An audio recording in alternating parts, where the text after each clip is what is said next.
Hello, welcome back on the stage 3. Now we have Toni Brkić with us, who will talk about skipper and crew reality. So welcome, Toni, stage is yours. Thank you. Hello, my name is Toni Brkić. I am CEO of Croatia Sailing Academy. And before I started my own academy 6 years ago, I was a professional skipper for more than 10 years. So, what is a skipper's job? There is a lot of opinions what is a skipper's job. So these are just some examples. My wife, my mom, my other crew members on the boat, they all have their own opinion. For example, my mom thinks that is something really dangerous. Once she asked me when I will start to working something serious. You know how always a hostess on a boat says, I'm doing everything, and skipper is just sitting on a fly bridge and doing nothing, turn on autopilot, and the boat is driving by themselves. So, because we have so many opinions, what is a skipper's job? I asked one guy who knows everything. Before that was Google, or my wife again. But now that is Mr. ChatGPT. And AI says this. A skipper is a person in charge of operating and managing a boat or yacht. The job combines navigation skills, leadership, safety responsibilities, and customer service, especially in charter tourism. I think this last is the most important. It's a customer service in the charter industry. But again, we have different ways how someone's doing that job, and also different ways to approach to this job. So I put them in three different categories. Freelancers, then crew service skippers, and professional skippers from the crew and boats. Can you raise hands here? How many of you are fleet operators here? Okay, let's say half. Agents? More or less half. Anything else? No, that's more or less. Okay, I assume most of you are using freelancers. And what is also a word says, those are persons who are doing some period of the year as skippers. I put them in two different categories. One, it's a part-time job, which means that they are working just a few weeks during the season. Most of them, they have some other primary job. And then during vacations from that primary job, they are working as skippers. There is a lot of times when technicians from the charters are going on a boat and working as skippers. You know that we didn't find anybody, so can you do this? Can you do this this week? And don't make me wrong, those guys can be really great because sometimes they're really, really enthusiastic. And also, when they are taking holidays to make some more money as skippers, they are sometimes looking on that like it is their own holidays, and they're really enthusiastic about all that. In some moments, that can be completely wrong because clients has some other expectations from that vacation. Also, we have self-managed freelancers. Those are guys who are working mostly 10 to 20 weeks during the season as skippers. Here we have some different problems that maybe standards are not always the same, but again, sometimes we have skippers who are great, very professional. Sometimes we have someone who is not so professional. Standards of those guys who are freelancers are very questionable. Not because they are doing something wrong, but just maybe they didn't pass a right school to learn what are the standards of the skipper job. Also, sometimes they are not looking too much at the hospitality of the whole industry, but much more of I don't know, how to drive a boat, or maybe how to sail with a boat. How many of you here are using freelancers in their own jobs? Yeah, so most of you, and be free to join in conversation. Mostly, you have some list of skippers, and then you are calling them who is available or who is not available. Yeah, that is some way how most of the charters and agencies are doing. Okay, then we have a crew service skippers. So it means that they are doing they are working their job through some agency. Mostly that agency has some standards through there, which they need to do. And also, what is good here is that there is one person who is in charge for the whole base of skippers. What is the problem here? It's a big fluctuation.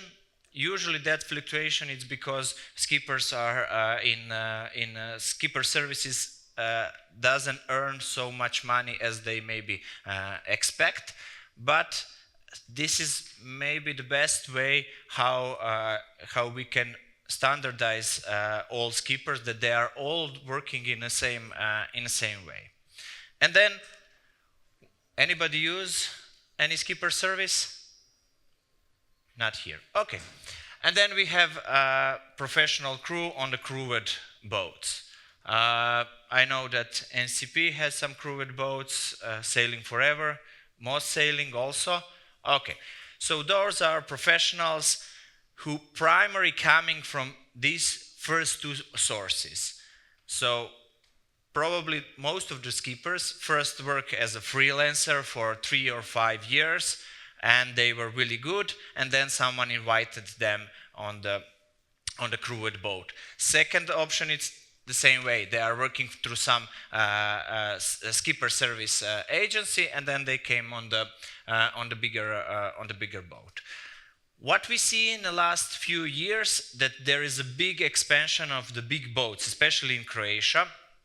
So it means that even requests for the professionals on a crewed boats, it's even more. I heard for some situation that even skippers who work 1 or 2 years after that went on a crewed boat, which 10 years ago was unbelievable. Right now that's a normal situation because, of course, market is pushing us in that direction. Okay, so what we realize during our work is that third year in a skipper's life is critical. They have first 2 years of work, they're very enthusiastic. They are taking any job we offer to them. They will work anything, but in the third year they are starting to be a little bit tired, let's say like that.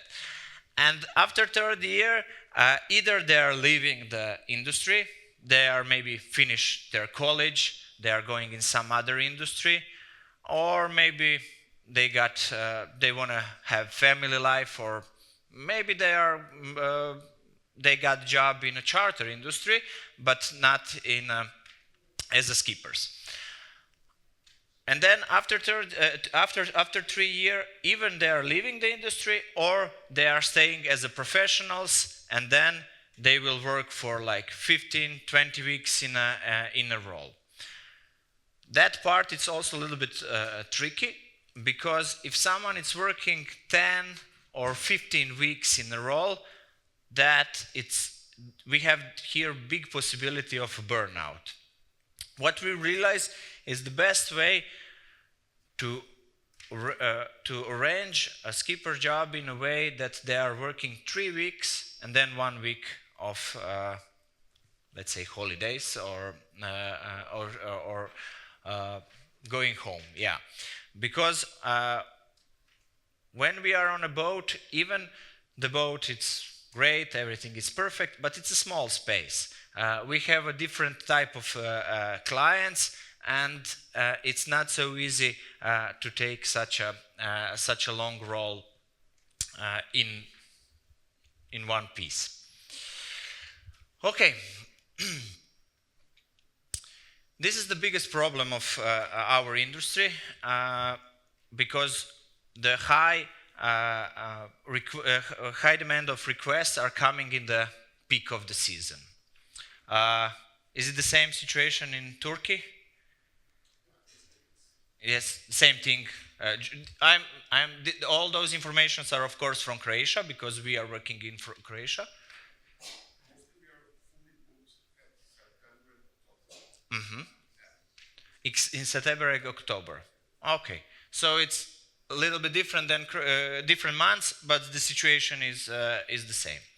Yeah. So in those peak months, which are in Croatia, July and August, we have so many requests so that we are not able to cover all requests. And even 95% of the complaints are coming in those two months. And all those part-time skippers, cruise service skippers, professional skip, everybody are working in that period. Even sometimes we are bringing some old skippers to cover all the requests because we have always the same request. I need to book a boat, please find me anyone.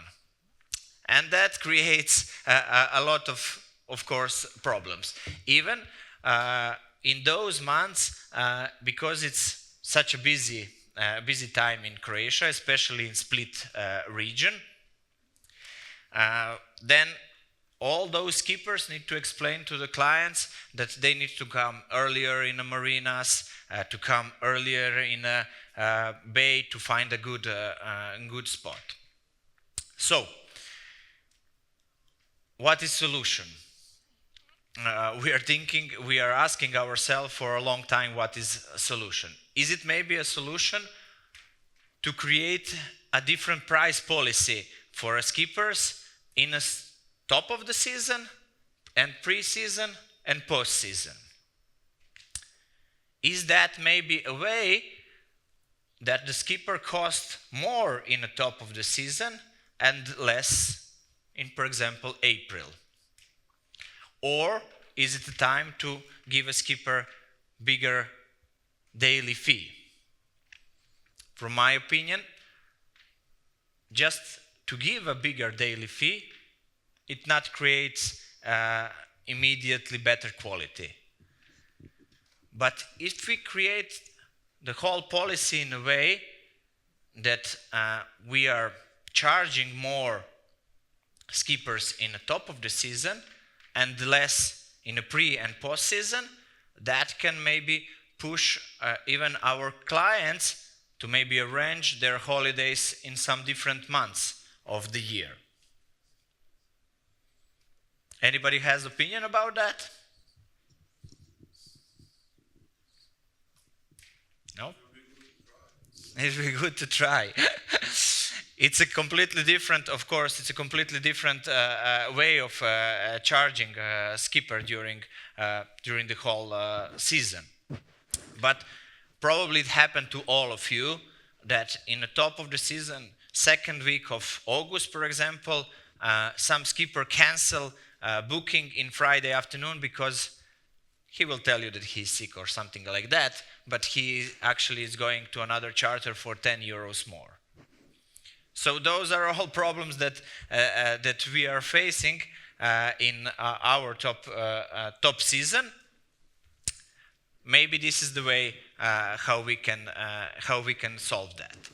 Of course, with the different ways of a skipper are working, sometimes we can see that even a good experienced skipper, it's not guarantee that all the problems will be solved on the boat and that we will have great and satisfied clients.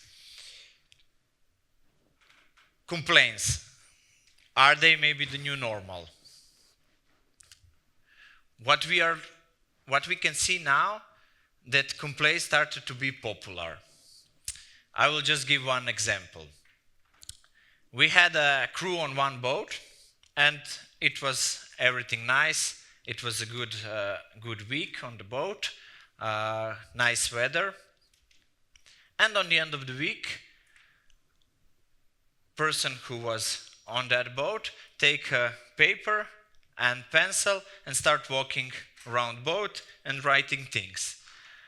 And our crew member asked that person what they are doing, and they said, "Oh, I'm looking for something what I can complain on the end of the week, so to get some refunds." Of course, that was some exception, but those things happens. More and more we can listen we can hear from the audience. What we also realized that during the top of the months and during the period when the weather is not so good, complaints are going up rapidly. So it's not just about the boat, it's not just about the crew members, it's also about the weather, and it's also about some general feeling that guests are having from that vacation. My opinion is that we have more and more clients that are coming from other tourism industries like hotel, camping, and so on. So their expectations are completely different. There is also a high demand of last-minute bookings.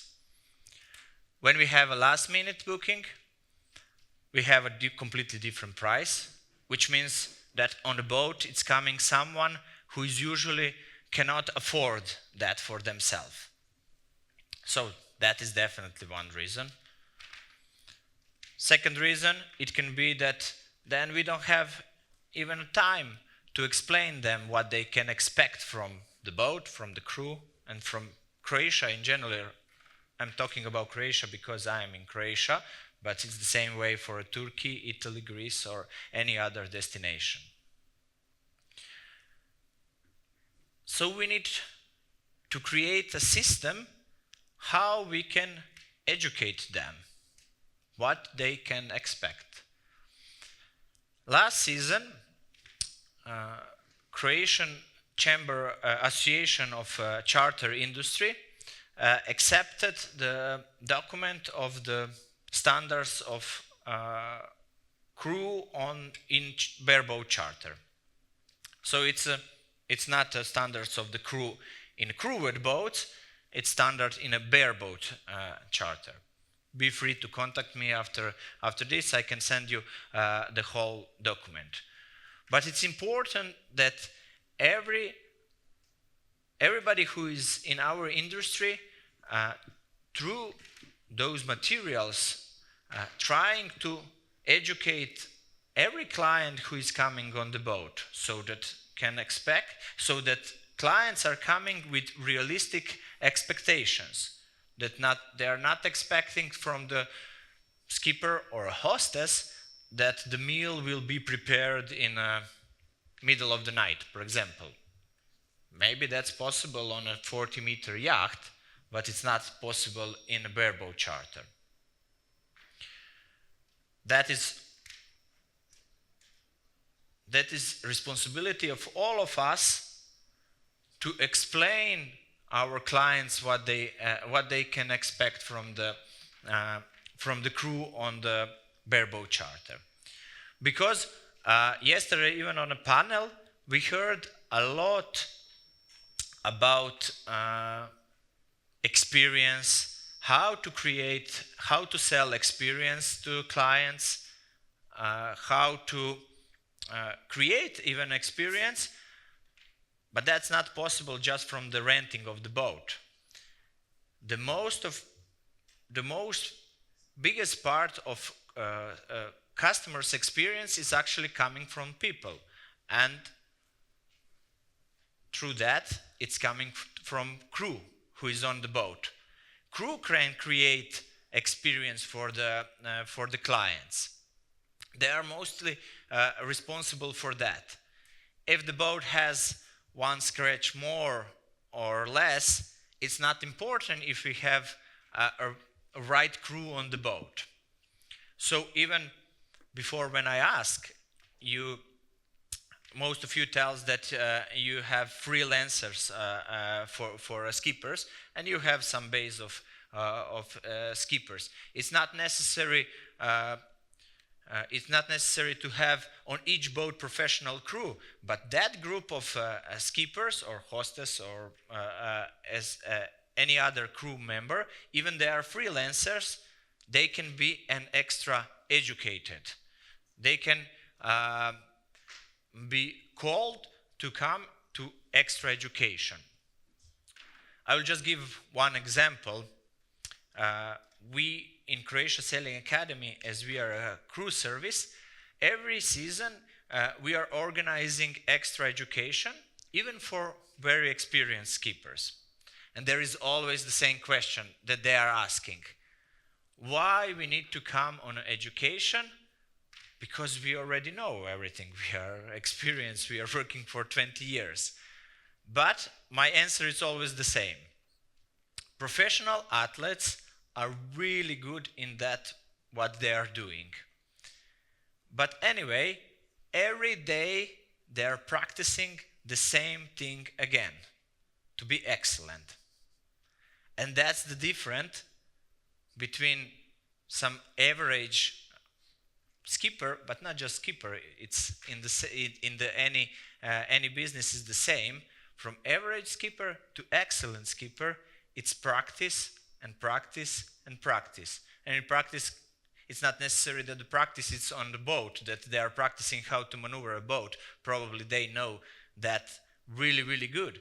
But there is practice in hospitality, practice how to manage clients, maybe even practice with some extra services, gastronomy, I don't know, free diving, anything else what can improve client's satisfaction or client's experience. They can even learn about the area where they are sailing. You know, a few years ago we had some requests from the Greece to send our skippers to Greece, and then when we ask our skippers, do you want to go to Greece and work there for a month? Oh, no, please, I want to be here in Croatia. It's much more easier. Of course, it's not going outside of the comfort zone, but when you even work 1 week in Greece, comparing Croatia, it's learning something new. And it's necessary to learn about the area where you are sailing. Okay, so I says a lot of about experience, and also, yeah, that's what's my point. That practice is necessary, and any extra education that we can bring to our cruise, it's potentially extra satisfaction of our guests, and on the end, of course, those guests will come back, will maybe book for the boat for the next season. It's also its responsibility on all of us that we also educate our customers, because we have a lot of them who are coming from another branch of tourism. Any questions for me?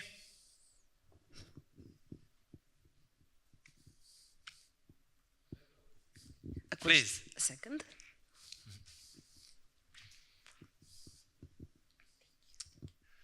So I come from Greece, and my main job is a skipper. I'm here as an agent. That's my future plan. Okay. I'm involved in skipper training as well, running training courses. What I want to ask is, because we're in a similar situation, we're trying to develop an agreement between client and skipper. So first of all, I would like to have a copy of the document you said before. I would like to ask what is the minimum qualification for working in Croatia? Like, is there a national certificate that? This is my question. What is the minimum, and if there is an official national training scheme for? So in Croatia, in Croatia, minimum it's license, boat license category C, which is in Croatia commercial license. And also Croatia is recognized a lot of outside licenses, like for example Royal Yacht Association.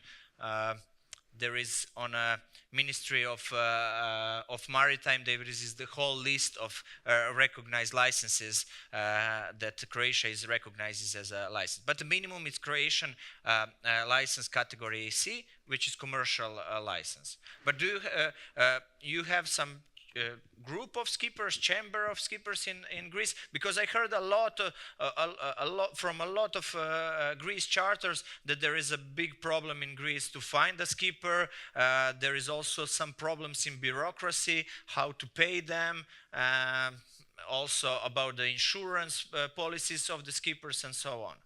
Yes, we have a union, let's say, for like a union. A group. Okay. We're now, it used to exist in the past, but now we're rearranging things, adapting into the new era, let's say. And yes, it's in the works that we will do is one database for skippers that can be, like promoting the qualifications, like a website with like. And how many skippers are in the database? For the moment, we're about 500, I think. Nice. 3 to 500. I'm not sure about the numbers. Tell you the truth. Okay. So yeah, it's working. I think you can connect with MMK, because right now they have a platform for skipper bookings, and I think 500 skippers in Greece. It will be a huge progress for this project. Bring everybody in. Let's say. We try to avoid those part-timers, as you said before. We try to concentrate on the professional skippers that they either do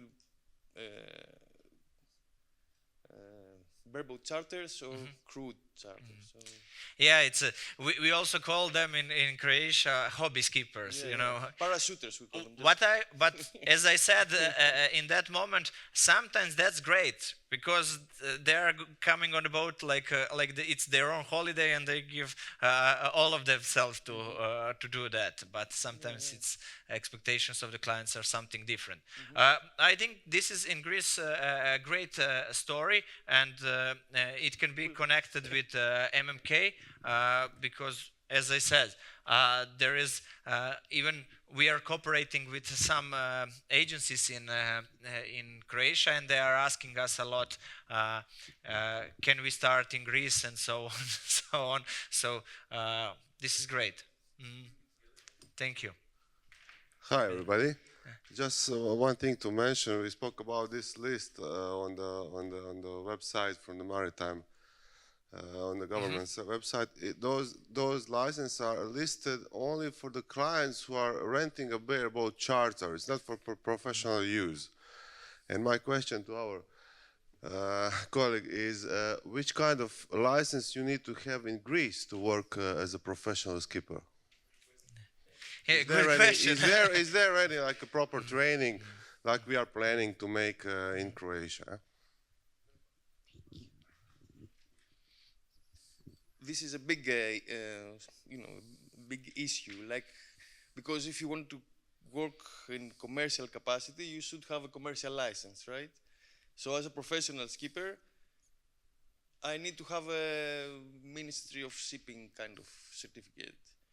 As a private sailor, I can use a sailing certificate from a sailing club that I have, minimum training. So, like a sailing club. A sailing club in.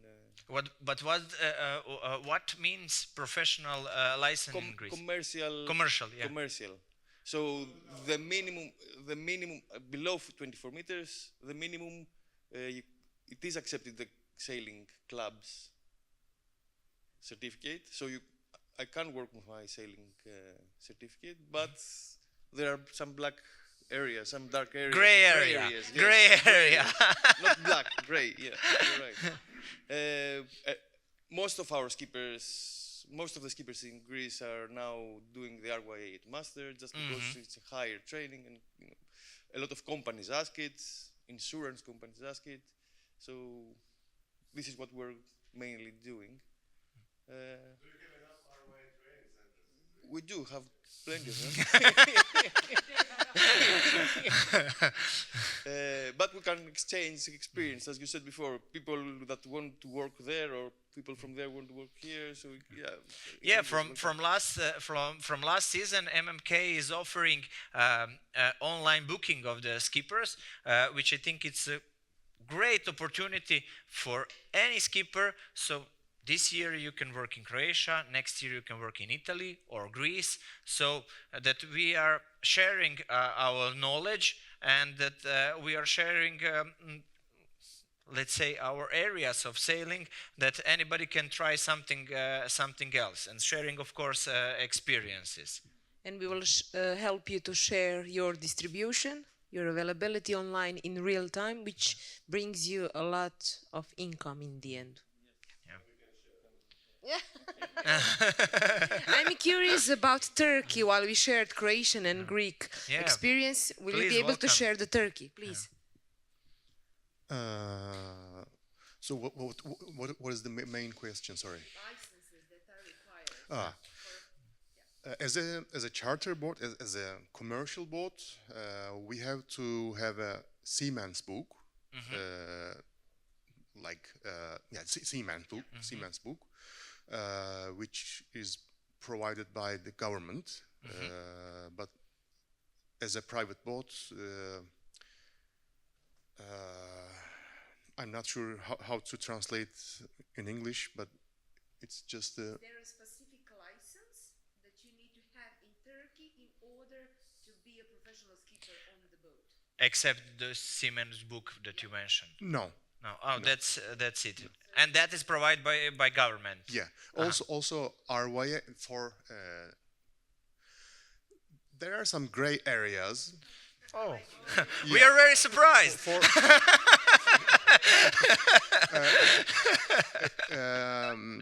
If you are a Turkish citizen, I'm not sure if RYA or IYT is accepted. I'm not sure.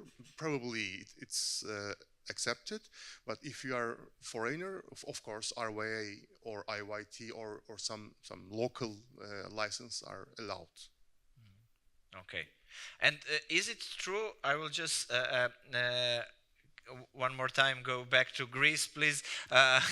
Is it true that it's a different standards in a different area of Greece about the license? I'm talking about, especially. I heard there was some problems on Corfu, I think. It was Lefkada a few years ago. Lefkada, sorry, yeah. But Corfu and Lefkada, it's the same area. The same area, yeah. Okay. They decided, I don't know who took the decision to stop accepting day skipper certificate for chartering. So, but it's for private use. It's not. No, it's for bareboat charter. For so bareboat, for people yeah. coming from abroad, they just needed the ICC. Okay. Which is easy to get if you have a day skipper anyway through the RYA. And in general, RYA is not very well accepted by Greek authorities. Depends who is behind the desk. The desk. So we had this issue a few years ago. I think it was 3 years ago in Lefkada particularly. That the port police were refusing for the whole season to give permission to sail with a day skipper certificate, just because. They accept ICC, yes. Depending who is on duty. Yes, I mean, we didn't have this problem in the Saronics. We didn't have this problem in the Cyclades, whatever. It was not a central decision from the, let's say, from the government. It was just the local authorities. Yeah. Yeah, so But what will be how the law is translated is very interesting. So. But what will be very great if you have some group of skippers in Greece, also in Turkey. I know that there are some problems also in Italy because they actually they doesn't even have a commercial license in Italy. It will be good that we all together talk about each country problems, because in that way we can go all in the same direction to put some standard for the whole Mediterranean area. Yeah. Because okay, on another side of the ocean they don't even need a license for the bareboat, but of course as a professionals they need, and they are accepting European licenses, which is good. But maybe we should start from here, where we are close to each other, to start pushing in a same way. I think the initiative of the MMK to create a system for the booking of the skippers, same like they have for the boats, is the first step and a good way to go, because then we can find a lot of skippers on the same place, and then it's easier to organize bigger group of professionals. To build a skipper community. Yeah, that's right. Yeah, that's right. We have here also Volkan. I have a question, but not only to you, maybe a question for fleet operators. For instance, if you have a reservation and your client needs to a skipper, professional skipper, according to the charter contract, if they cancel the reservation, we all know what happens. What if? How do you handle? Yeah, skipper's fee. It's not happened to us, but I heard from some of my professional. It's a great friends. question from you, Volkan. Thank you. I can tell from my perspective, from the perspective of the cruise service. So Croatia Sailing Academy, it's a cruise service, and we are offering our skippers to charter and agencies. Of course, when skipper is a freelancer, and especially if it's agreed that the payment will be on the spot, that's really difficult, and it's a big problem. From our standards, skipper have to be paid in advance, and then we as an organization are responsible for that payment. And we had the situation in this season, first time that clients didn't came on the spot, but anyway we booked that skipper and we paid him. In the same way, we have a contract, and it happened this season again, first time that we had a situation that skipper canceled reservation and Friday afternoon at the top of the season with no reason. Probably he got 10 euros more in some other charter, and we charge him as a contract, through our contract. He have to pay to us so that we can cover with a bigger fee some other skipper who we send on that arrangement. I would say as long as there is a contract, a legal obligation, you're safe. As long as you're working as a freelancer, no way to go. Yeah. I think in Croatia it's actually we came in some point where skippers work, it's strict, it's really good regulated. It's not great, but it's when I see what happens in Turkey, Greece or Italy, Croatia is great. Because every skipper has his self-employment, that is like a small company that he is self-employer in that company. He can give us receive. Every skipper has skipper liability insurance, and that is really good regulated. Last year, as I says, we accepted the official standards of work in Association of Charters in Croatia, so that is going in some way.